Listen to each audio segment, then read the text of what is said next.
Здесь кто-нибудь есть? Таня, это ты бахнул дверью?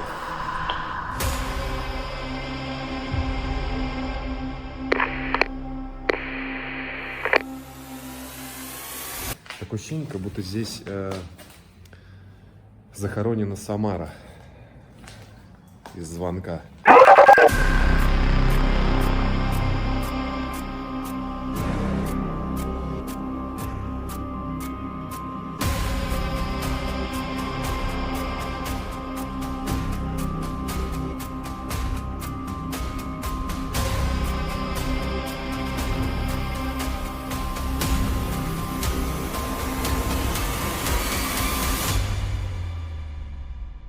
Народ! Народ! Здесь кто-нибудь есть? Здесь кто-нибудь есть?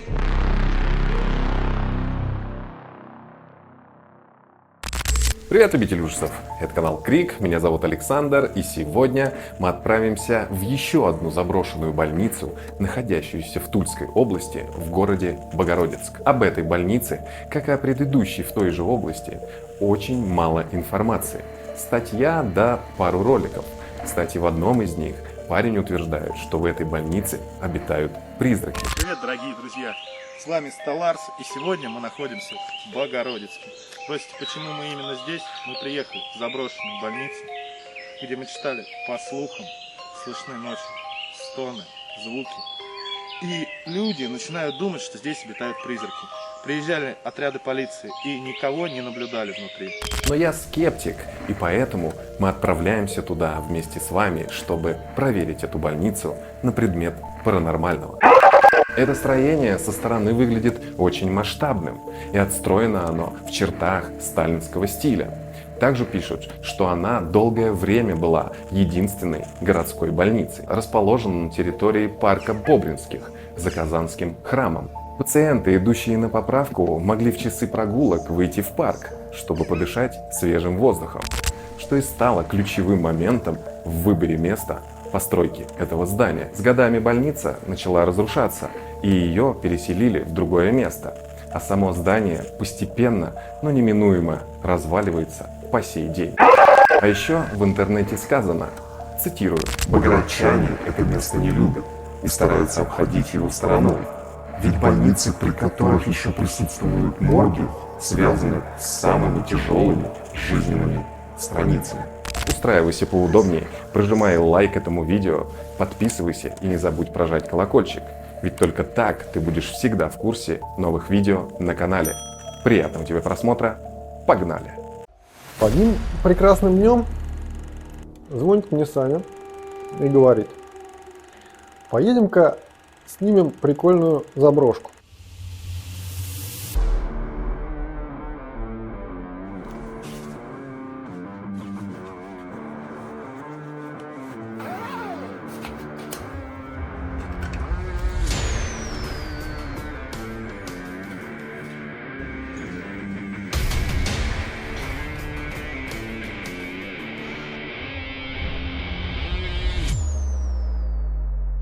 В общем, друзья, отправляемся мы еще в одну заброшенную больницу.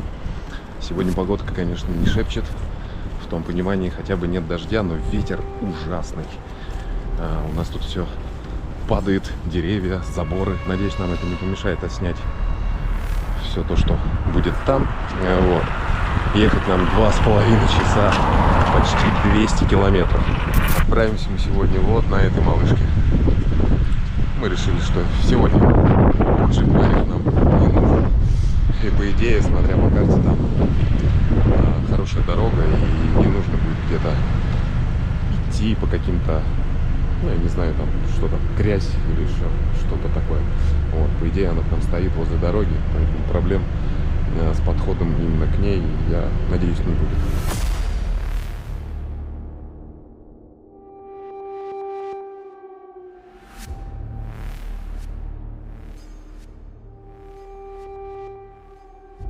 По дороге нас встречает такая маленькая проблемка. Машина заговорила о том, что не повезу вас никуда, у меня жижи мало. Что делать? Остановились, посмотрели.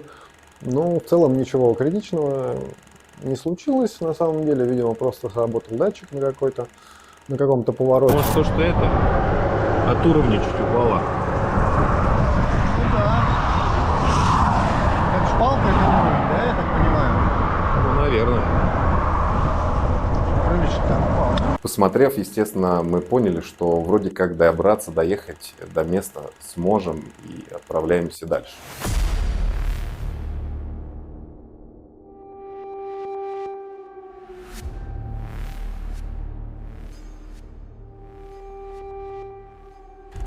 Проехав где-то полпути, может быть, чуть побольше, мы доехали уже до Тулы, понимаем, что дело-то ближе к вечеру, а ел я последний раз где-то часов, наверное, в 12 дня. Мы решили остановиться у ближайшей шаурмячной и рискнуть своим здоровьем, как говорится. Но в целом все обошлось, было весьма вкусно.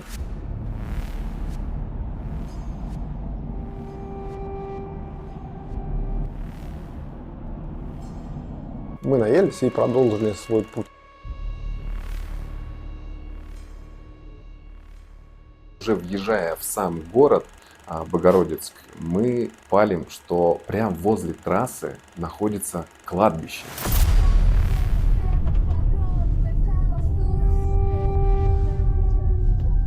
Опа, нифига себе. Кладбище, ребят, прямо возле дороги.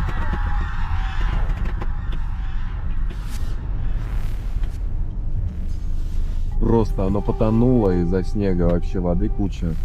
Спустя некоторое время мы добрались до места. Подъезжаем ближе и представьте, там полнейшая темнота.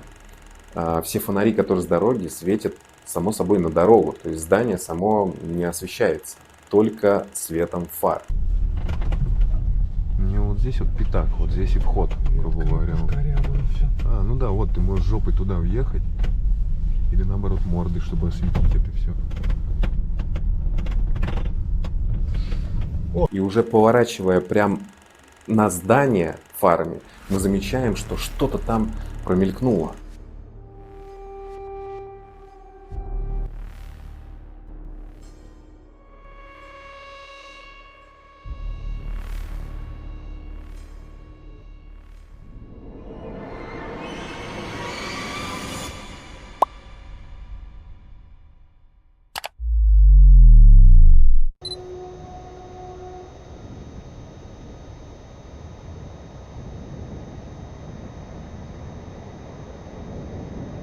Мы забрались в здание и начали подключать аппаратуру, настраивать свет и уже подготавливаться непосредственно к съемкам. Забравшись в здание, мы оказались в его центре. Поразмыслив, мы решили, что будет интереснее, если каждый из нас пойдет в разные его части. Один пойдет в правую сторону, другой в левую.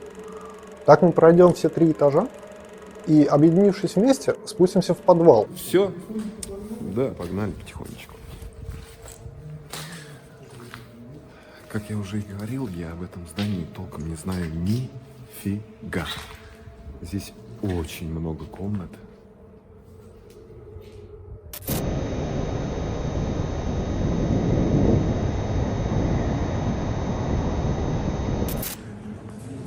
Какие-то непонятные... Что это такое было вообще? Это, наверное, что-то типа ванной с деревянными этими самыми. Странно. Трубы какие-то торчат. Может быть, какая-то котельная. Или что-то в этом роде. Я даже, если честно, и не знаю, в каком году она построилась. Я не искал эту информацию. Я решил, что какая нам разница, когда это все построилось. Как минимум, мы понимаем, что это явно не 5 лет назад. Комнатка пустая. Смотрите, какие люстрочки. Антуражные, слушайте. Антураж 300-летней давности. Очень классно. Ну, опять какие-то комнаты. Какие-то то ли кухня, то ли что. Можно провалиться где-то. Это проход как раз в крыло, наверное. Сейчас мы просто пойдем. И здесь был витраж. Вон, остаточки даже былой красоты. Жаль, разбили. Это была, видимо, витражная стена. И вот тут вот куча осколков. Все, что от этого осталось, к сожалению.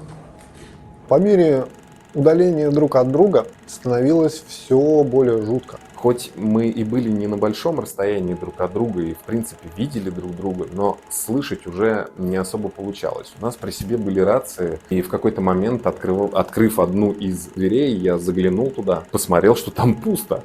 И уже развернулся и начал уходить в другой кабинет, ну просто дальше по коридору. Я вам так скажу, она, кстати, не очень-то и большая сама по себе, поэтому, скорее всего, мы ее очень быстро обойдем. Матрасики. Кто-то спал. Тук-тук. К вам можно? Да. Тут, конечно, кто-то иногда, походу, отдыхает. Неплохо так. Блин, на самом деле вся эта барбитура очень тяжелая. И тут через какое-то мгновение происходит такой ветер. Я только что был в этой комнате. Фига себе. Кто ходит там сами, такие звуки стрёмные, как будто здесь еще кто-то ходит.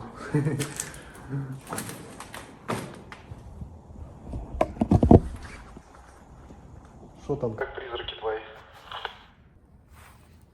У меня сейчас вот эта дверь, на которую я смотрю, она только что сама закрылась. Но это от ветра здесь, сквозняк вообще. Я в эту комнату только что заходил, как бы, знаешь, пол такой страшный, в общем. Так.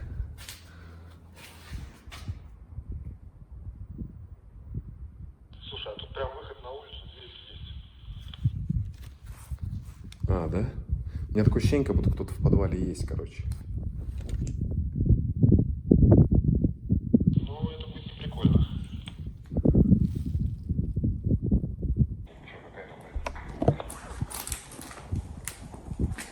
Чего-чего? Вышел кто-то оттуда? Я говорю, там шорохи какие-то. Ага. Так, ладно, пойдем дальше.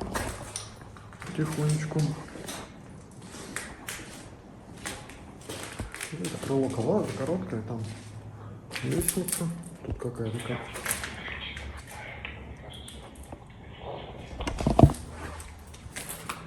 Да мне тут тоже везде шорохи мерещатся.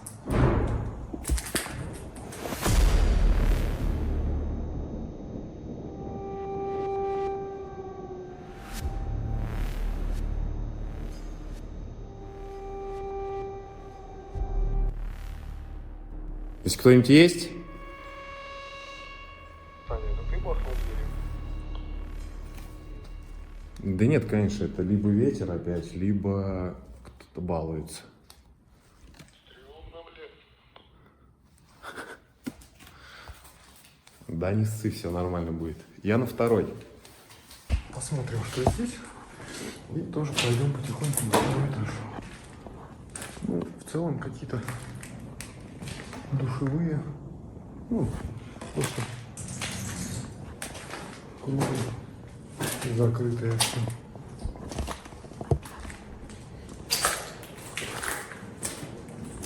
Очень стрёмные звуки, конечно. Непонятные.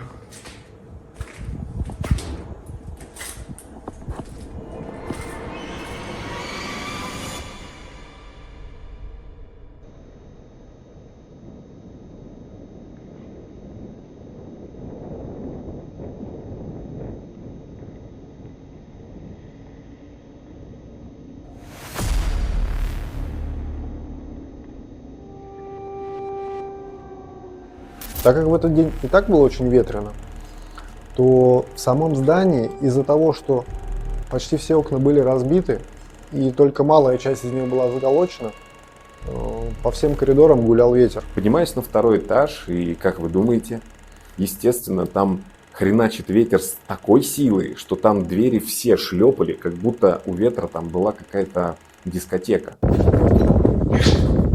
Да, здесь ветер пи***ц. Ураган. Ух, Само по себе здание прикольно, кстати, выглядит.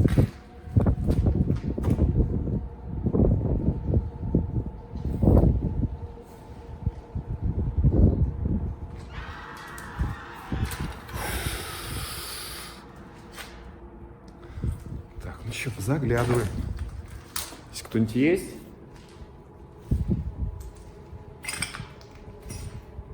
Не курить. Главное.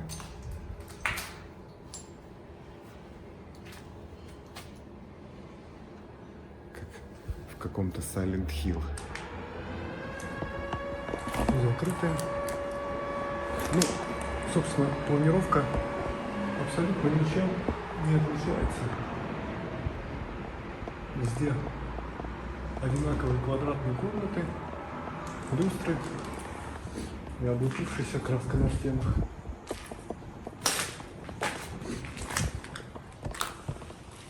Ни одной интересной комнаты нету. Рыночные отношения. Что бы это значило, непонятно. Проститутка, что ли, будет? Простите, конечно. Ну, это не то место.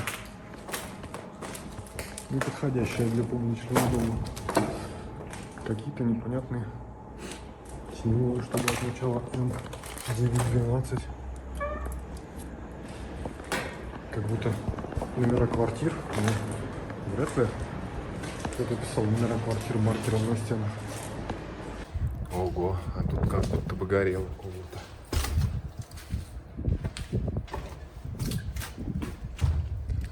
Или кто-то что-то пытался поджечь.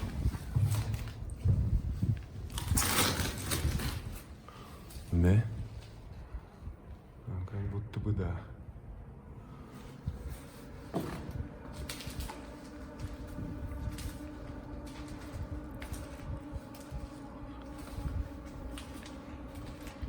Ух, это что у нас такое было? Душ? Душевая, что ли? Блин, постоянно мозги отвлекаются на то, что как будто сейчас кто-то из малолеток выскочит, пугает. Я обсираюсь тут потом. Мы пошли друг навстречу другу, осматривая помещения на втором этаже. В них, как и прежде, ничего интересного не было. Мы решаем, что разделяться нет никакого смысла, так как здание на самом деле внутри меньше, чем выглядит со стороны. Ну и в итоге мы отправляемся вместе снимать второй и третий этаж.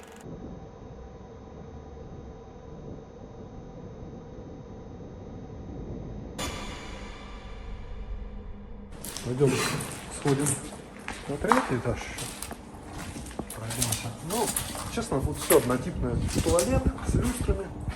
Да, если уж говорить о предыдущей больнице, то там реально было много мебели. Ну, такой, не то чтобы прям. Получается, что там казалось, что там, ну, так сказать, ну, как я и говорил, новое здание, как будто еще не совсем давно его забросили. Вот. А в этом случае, как будто его забросили, ну, очень давно. Сегодня, конечно, очень ветрено. Очень ветрено. Тут прямо на втором этаже все окна повыбиты. На первом они хотя бы заколочены. Ну, хоть как-то, да. Здесь все повыбиты окна и очень прям зябко, холодно, дует ветер.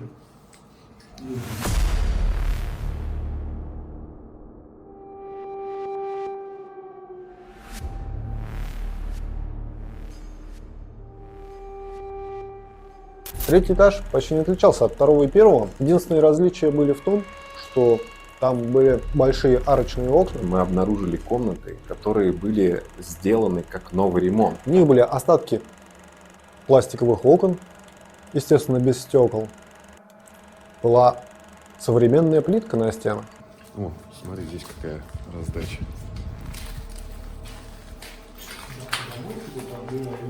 Ну, я говорю.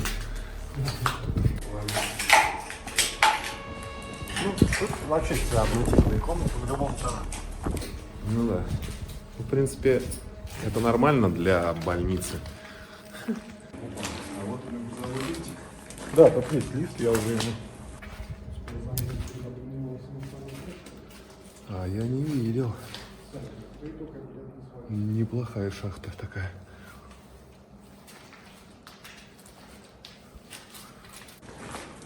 Ну, тут вся комната в плитке прям. В натуре, смотри, так это круто. Прям самое... Смотри, я тебе больше скажу, это, наверное, самая свежая комната по причине еще того, что здесь пластиковые окна уже стоят. Да, я относительно современная плитка. Ну, вероятнее всего, это была какая-то операционная. Или была самая последняя комната до того, как забросили, скажем так, больницу, была самая последняя комната, в которой делали ремонт.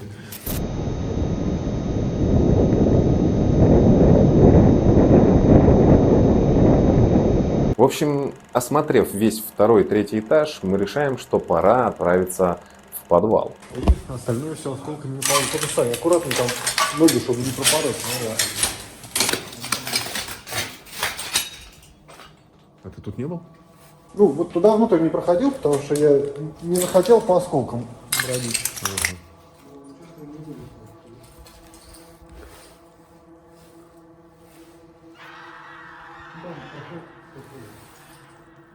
Что-то там куда-то он прям ведет. Мы замечаем не просто комнату, а такая небольшая постройка в виде колодца, но квадратного. Ощущение, как будто здесь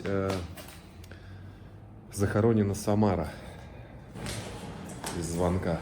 Такой, знаешь, типа Колодец? Да-да, полу какой-то колодец. А, ну здесь толчок.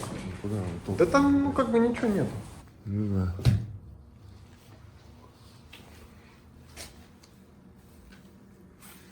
Вот тут только пробита какая-то. А, ну это тоже дверь. А, слушай. Какая-то... А. Блин, Валечек, здесь вообще какое-то отдельное. Тут и в подвал можно, я так понял. Что ты?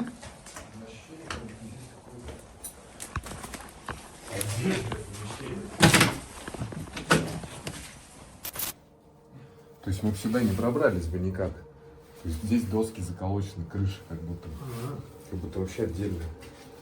Вот что это такое? Вниманию родственников больных. Правила какие-то. А, мне теперь тоже ногу свело. Тоже?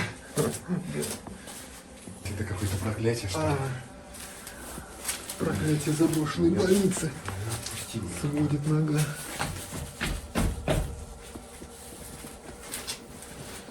Так. Ну да, здесь тоже подвальный выход. Или вход, по сути.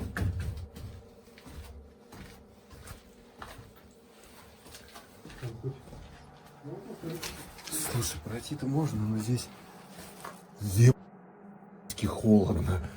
Не пойдем в штаб зайдем, наверное, да?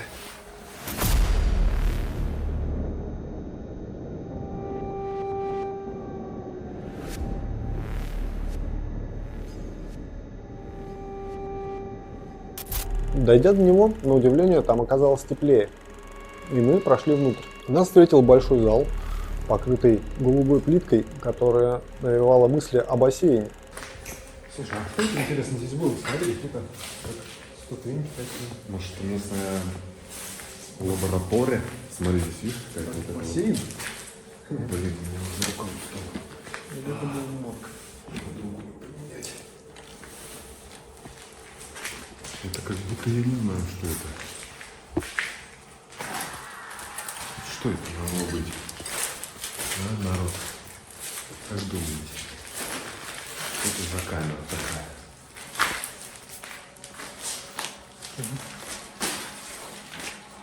Очень кого-то да, здесь парились, а тут я не знаю, что делать.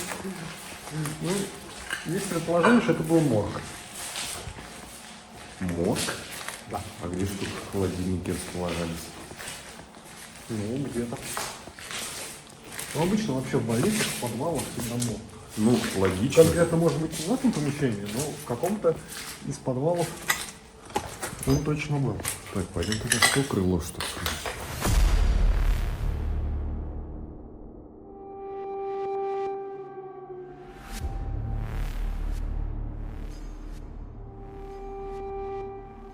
Помимо этого, в подвале было очень много мусора по сравнению с остальным домом. Мы нашли какую-то комнату даже с креслом, которая там стояла посередине. И выглядело это слегка жутковато. Я люблю обычно выключатель. Всегда рассчитываю на то, что включится что-нибудь. Тут лампочек нет, что-то. Слушай, вот здесь, я тебе говорю, здесь теплее, чем в тот подвал, который там Ну там, видимо, сквозные дырки. какие-то. И где-то надуло. Ну, честно, Сань, тут больше смотреть нечего, мне кажется.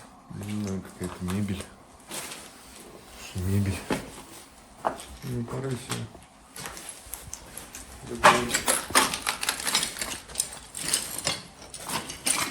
Ух. Ух. А здесь мокро очень. Это либо снег, Ребят, ноги тает. помочь? По-любому. Я к тому, что смотри, какое кресло, как будто здесь кого-то одного пытали. Ну, ты знаешь, кто-то чилит, приходит сюда чилить.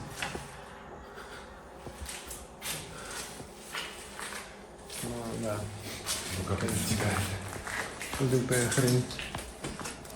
Осмотрев все здание, мы пришли к выводу, что нет смысла пытаться вызвать что-то мистическое. Слишком много звуков в этом здании, и оно больше даже напоминало не заброшенное, а как будто бы там тусуется вся молодежь района в округе. Так, ну вот, здесь мы начали, здесь мы, скорее всего, и закончим. Ребят, не вижу смысла. Я взял Уиджи доску, взял свечи, радиоприемник. Это не радиоприемник, диктофон. Здесь столько звуков, что настолько это все бессмысленно будет. Мы лучше давайте найдем какое-то более интересное. Слышите? Вот такие звуки, да. Поэтому я говорю, не вижу смысла проверять ее на паранормальность. Да вообще никакого. В общем, все, друзья, мы, наверное, отправляемся домой.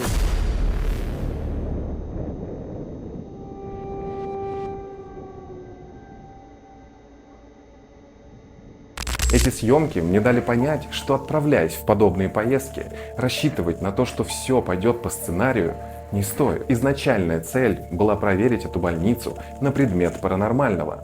Но там можно без всяких попыток, призывов духа понять, что это место по-настоящему пустое. Даже подвал не исправил эту ситуацию.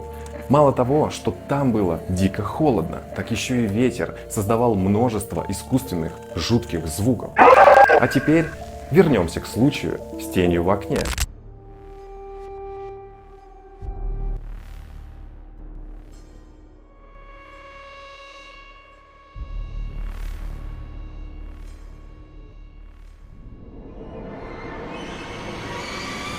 Вот еще одно доказательство того, как с помощью подобного видео можно завести человека в заблуждение. Представьте, если к этому приложить мрачную историю, подтянутые за уши, и не рассказывать вам, что было там на самом деле. Выходит мрачненький сюжетик. Подъехав к месту, мы сразу же поняли, что там есть какие-то люди. Лично я больше напрягся от того, что они могли бы нам помешать отснять материал. Недолго думая, я полез за ними, чтобы поговорить и попросить их не мешать нам в работе. Но пройдя в левое крыло, там я никого не нашел. Увидел лишь еще одно окно, через которое, скорее всего, они и вылезли. Пишите в комментариях, а вы бы полезли внутрь, если бы увидели какую-то пробегающую тень. Надеюсь, в целом вам понравилось это видео, и вы пережили с нами, на мой взгляд, очень даже интересные эмоции. Но у меня на сегодня все. Увидимся с тобой в следующем видео, ведь я и дальше буду искать разные заброшенные места, чтобы проверить их на предмет паранормального. Ну а с вами был канал Крик, меня по-прежнему зовут Александр, и помни, страха нет, он лишь в твоей голове.